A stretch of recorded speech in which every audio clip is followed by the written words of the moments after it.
The gathering at Horseshoe Beach demonstrated clearly the changes at Wickham Public School from the days when its roll call of 2,000 students in 1896 made it the biggest school outside Sydney. There are only 21 students now enrolled to salute the school's distinguished history. Wickham Public's gradual decline over 112 years of teaching was brought abruptly closer when it suffered profound structural damage in last year's earthquake. Despite regrets, ex-students say they were prepared for the bad news. It's very sad to think it has to go, but I still think anything that is going to endanger our children must go. Current students spent this year as a school within a school at Tighes Hill. From next year, they'll be looking for permanent classroom positions outside Wickham. Nevertheless, the old school's contribution to the city won't be forgotten. Teachers are already planning to set up an ex-students association to preserve memorabilia associated with that century of teaching.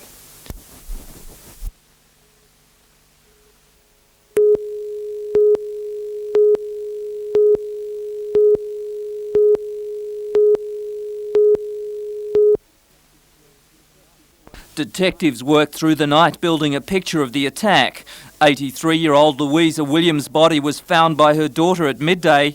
She had died of massive head wounds. The murder weapon dumped just metres outside the house.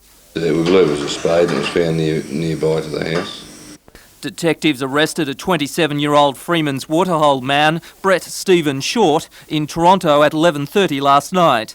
Under tight security, he was taken to a closed court hearing at Newcastle Police Station.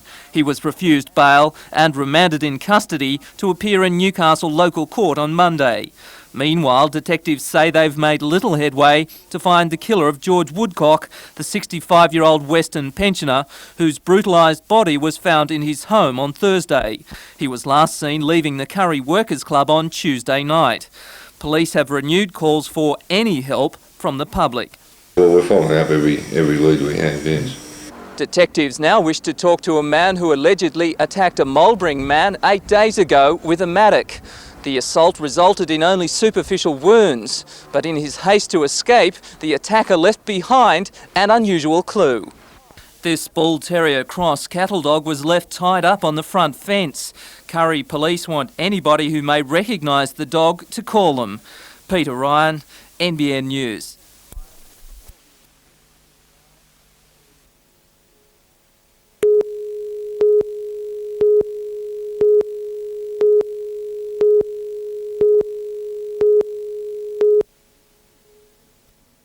The attention was centred first on the interstate speed car clash between Queensland and New South Wales, with some hard racing to a New South Wales victory, 37 points to Queensland's 28. In the litre sports, Frank Clark had his anxious moments when he landed upside down after clipping a spun car. But all the attention was on the super sedan struggle in the second round of the ISP Sedan Masters. Don McElwain, the series leader, claimed early points with a great win in the Toohey sprint from Peter Garrett and Bob Brewer. But fortunes changed in the final, with John Pine breaking from the pack and streaking to the lead after starting in second last grid position. His engine overheating, Pine was overhauled by Bob Brewer and then Ron Pine, whose car clouted the fence spewing flames, causing anxious moments for spectators and officials alike. Luckily, Pine managed to chase the flames to a standstill. Bob Brewer is now clear leader in the ISP Masters Series on 33 points, with Don McElwain second on 31 and chasing rapidly. Current Australian champion John Pine is in third place with 20 points.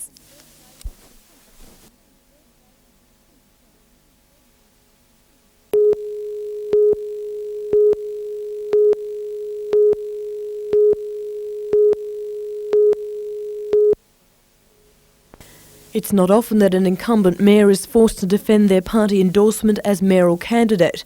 But in the lead-up to next September's elections, a challenge came from this man, university lecturer Greg Hees.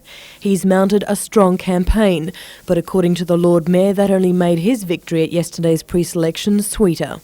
I'm very pleased it was such a rough campaign. You know, if it had been a cakewalk, I wouldn't have been so pleased, but it wasn't. It was a very strong campaign and I won it convincingly. He feels his win is a vote of confidence in both his past record and his future direction.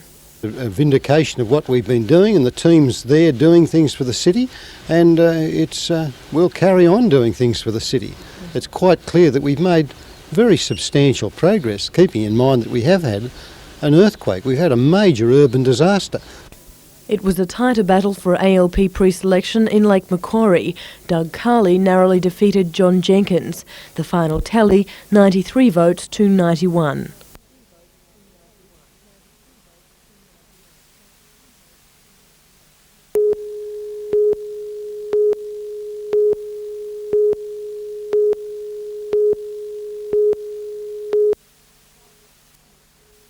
Thousands of competitors took off at the sound of the starter's cannon, and in temperatures of 20 degrees and upwards, pushed, jostled and stumbled their way through the city streets.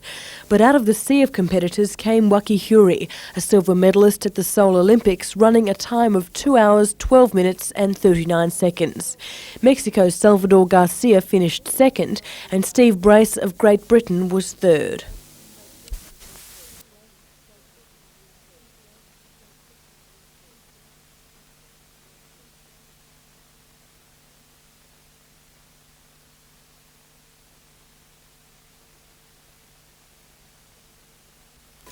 Poland's Wanda Panfer was first among the women, winning in 2 hours, 30 minutes and 45 seconds. Kim Jones of the US was second. The competition, with a prize winner's purse of $33,762 Australian, drew competitors from 80 countries. Waki Huri and Panfil each won a Mercedes-Benz as well.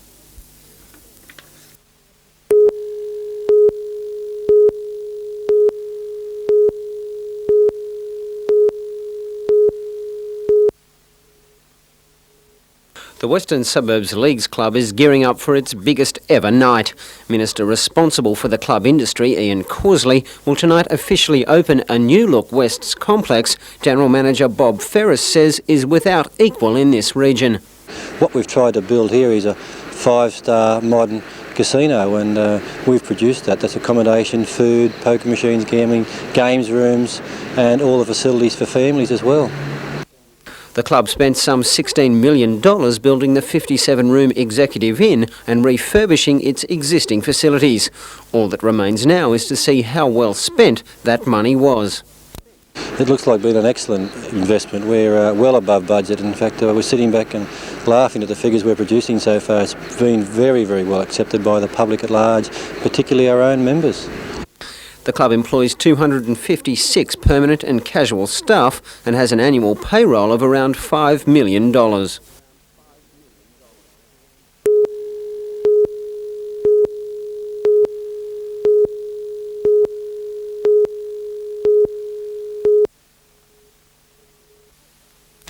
This was the 10th competition and it attracted a record 11,046 entries, but only 8 youngsters from years 5 and 6 held the winning formula. Today they met up with previous winners who have all gone on to add to their academic achievements. 1984 winner Thomas Brinsmead is now among the top 28 young maths brains in the country. He competed this year against nearly 500,000 students Australia-wide. But the limelight was today on the Newcastle Permanent-sponsored Hunter contest, with equal first winners from Year 6, Martin Barry from Cole Point and Neil Wright from Bel Air School. In Year 5, Paul Faulkner from Cahaiba and Nick Randall from New Lambton shared first place.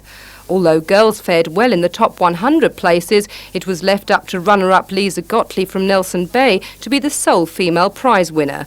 But she's no new face to the competition. When in Year 4 she won the Year 5 section and then became the only winner of the state primary maths contest to achieve maximum marks.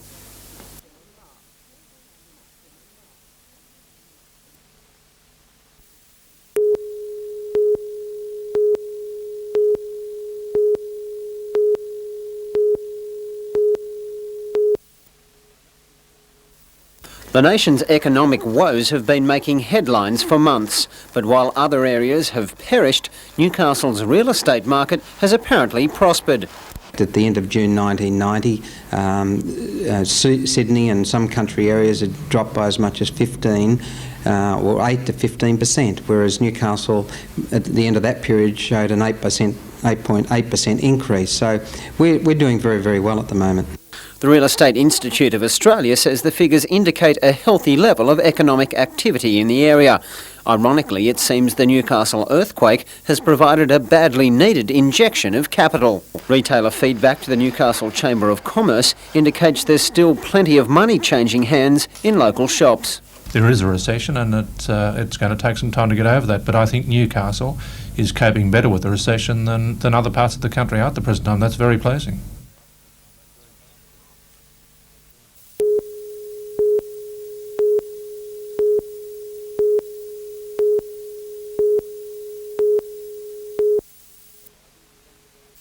The library will lend about 2 million books this year. From its humble beginnings in 1950 as a one-room weatherboard building in Bullaroo, the city's library system now boasts 10 branches. Bookmobiles carry bestsellers and build-it-yourself titles. Bookaburra vans take storytelling to the area's children. There are talking books for the blind and house calls for the elderly and isolated. Books are booming. I think that even though we've had a proliferation of material coming out in different format and different media, I think that it's still the traditional book stock that's bringing people in. That's our bread and butter service, the informational and recreational information available at the library, the basic book. Modern technology keeps pace with the demand. A computer network links all 10 branches, from title searches to whether a book is in or out. On loan from the State Library as part of the celebration is a history of the state contained on video disc. A browse through the pages of history from old Newcastle to floods or fashions can be done without dog-earing a single page. One of thousands of images can be lifted and printed within seconds. Veronica Lunn started as a library assistant 20 years ago. She's now the city librarian and proud to be part of the progress. In my own time, which is the last 20 years, the automation of all of our library services. We're now automated onto an online circulation system as well as an information system that gives the borrowers within the city access to information on material held throughout the city.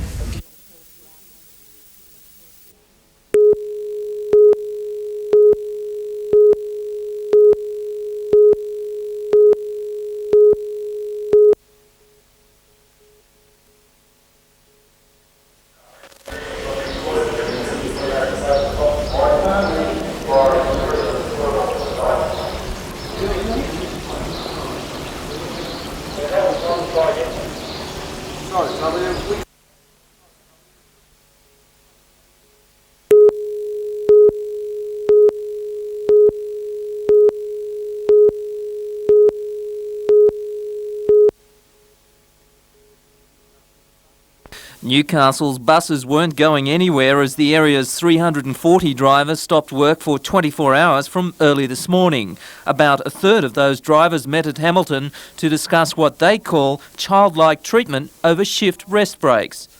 At the moment, drivers can drive for up to 4 hours and only receive a 2-minute rest break between trips. You can't even go to the toilet or do anything in that time. The drivers want 10-minute breaks after a 90-minute shift. Management says this is outside the work practices system and any back down on their behalf could mean changes for bus drivers throughout the state. When you start including rest breaks where they don't currently exist, there is a viewpoint that all Sydney bus operators would want to claim the same change of work practice. Adding fuel to the dispute, management distributed letters to workers asking them to turn up for work, according to the union, calling on the drivers to scab. Only one driver came to the depot for his shift. That's a new turn to the dispute. We're not going to allow that to take us away from where we're going, and where we're going is justice for these people. Further to workers' fears, this state transit memo has fallen off the back of a bus and into union hands. The memo suggests a rationalisation of the bus system with a proposed reduction of 30 shifts. But State Transit says that doesn't mean cutbacks or job losses. If we provide a bus at a current route pattern at a time of day that nobody rides on, if I take that out, that's not a reduction of a service. I've just identified where we're not meeting the needs of the people. That bus could be somewhere else at a different time of the day. The union has passed a resolution condemning management and voted to hold a stop work meeting next Tuesday to plan further action. Peter Ryan, NBN News.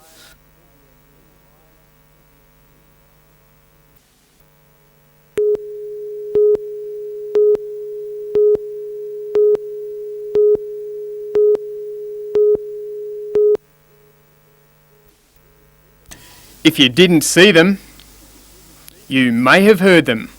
Harley-Davidsons are all about being noticed. 100 of the big Milwaukee motors thumped through Mayfield and Broadmeadow just after lunchtime. They call it riding the hog, which translates into Harley Owners Group. Demand for the motorcycle outstrips production, and there was no shortage of devotees to welcome the grandson of one of the machine's founding fathers. Willie G. Davidson works on the styling side of an international company that turns out 125,000 units each year. They cost about $17,000 each. These motorcycles have an essence of history. They have a look that, in my eyes, says motorcycle. They're not all covered up. They have to stand out as a Harley-Davidson. Willie and his wife Nancy are on the Brisbane to Sydney leg of Harley-Davidson's first Australian promotion tour. They've been in the saddle for years. We started riding together when we were about 15 years old, and we've been married 33 years, and our children all ride, so it's part of our life. The Davidsons are riding the latest 1991 model.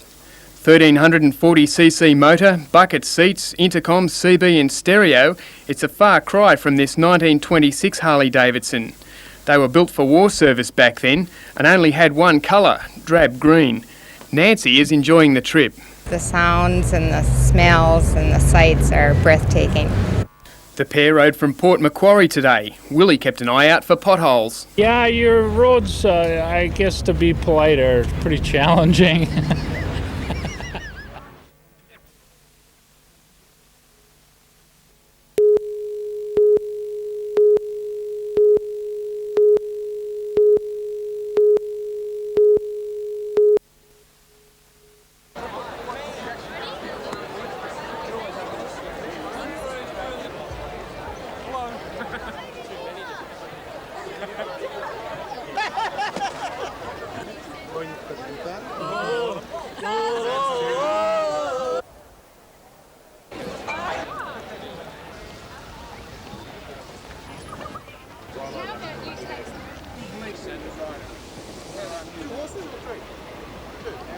Last week. Terrific.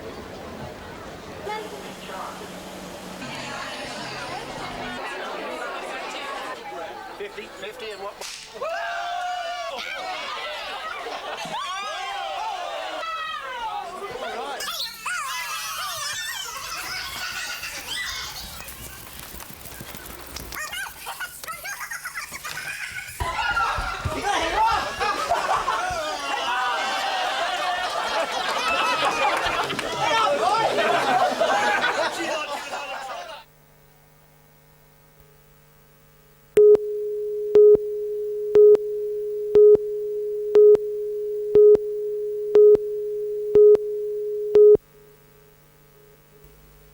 A team of detectives is working around the clock on the Woodcock murder. In the week since the killing, they've collected more than 200 reports, some involving 2, 3 or even 4 interviews with the same witnesses. But still, they haven't narrowed down a tantalising time gap between the discovery of George Woodcock's body on November the 1st and his departure from the Curry Workers Club 2 days earlier on Tuesday, October the 30th.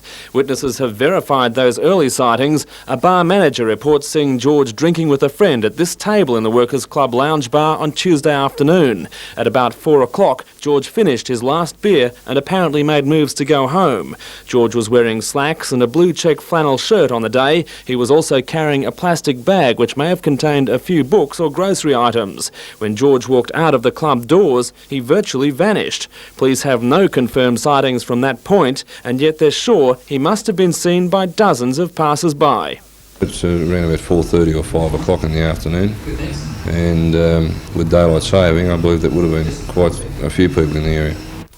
George had a leg injury which made walking difficult. Police believe he would have readily accepted an offer of a lift, and yet no one recalls seeing him entering a vehicle either outside the club or elsewhere.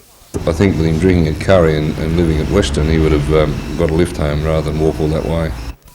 George's body was found slumped in a front bedroom by his sister, who visited his Klein Street home at midday on Thursday. Neighbours said they saw a backdoor light on Tuesday night. If you think you may have seen George Woodcock on Tuesday evening, call police now on 008 251 009. There's a reward of $1,000 paid anonymously for information leading to an arrest. Police will ensure you are not identified. The number once again is 008 251 009.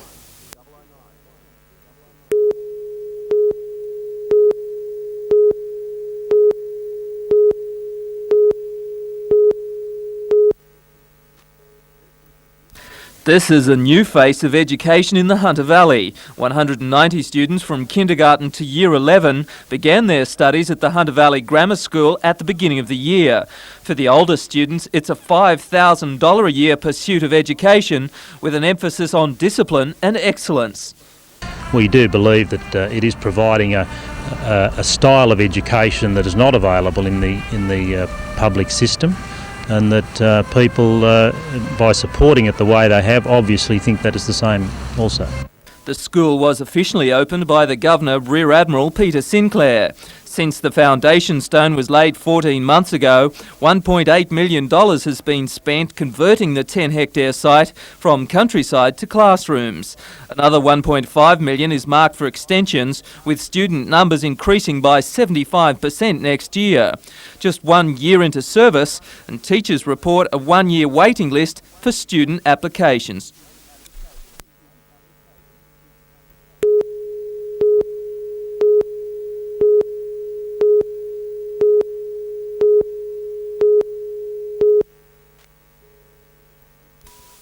Recent surveys by Lake Macquarie Council and Port Stephens Shire have shown that ratepayers put roads at the top of their complaints list.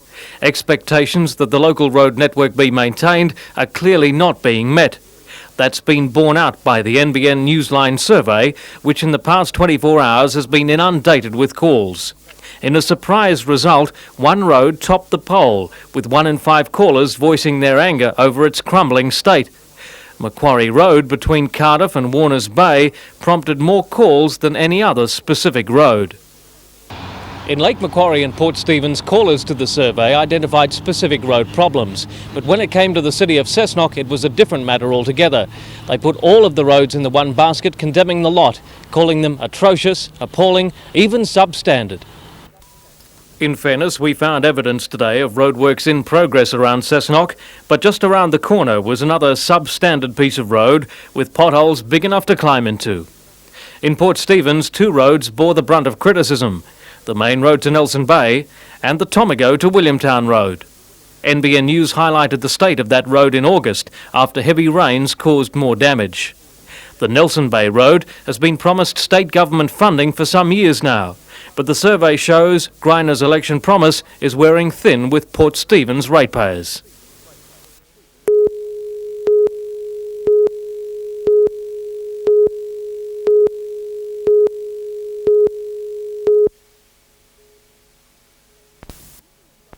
Ambulance officers at Hamilton are fed up with working in their earthquake-damaged station. Today, that frustration materialised in an ultimatum to Hunter Ambulance. The union has given authorities until December 28 to relocate the ambulance fleet and personnel. If this isn't done by the first anniversary of the earthquake, staff will refuse to enter headquarters. Instead, they'll turn up for duty at Newcastle Police Station. Hunter Ambulance responded to today's threat with an undertaking to move the station to a section of Hamilton Bus Depot. I would anticipate the movement and transfer of the ambulance vehicles, furniture and the operational staff to the bus depot the week commencing the 17th of December. Has it taken too long to reach this point? Well, it certainly has, Leslie. I mean, if the people look around Newcastle, it would be the only premises, public or private, that hasn't had some work done on it at all. It's still in the same state as we found it on the 28th of December last year. the time has moved along, and it takes time to get plans and specifications drawn up. And the other thing is, someone has got to provide the additional funding to allow the additional alterations to be carried out. Tenders are being called for the $1.4 million repairs and improvements to the heritage-listed Hamilton station, with that work due for completion late June next year. Meantime, the threat of industrial action remains until the union is satisfied that authorities will come good on their promises.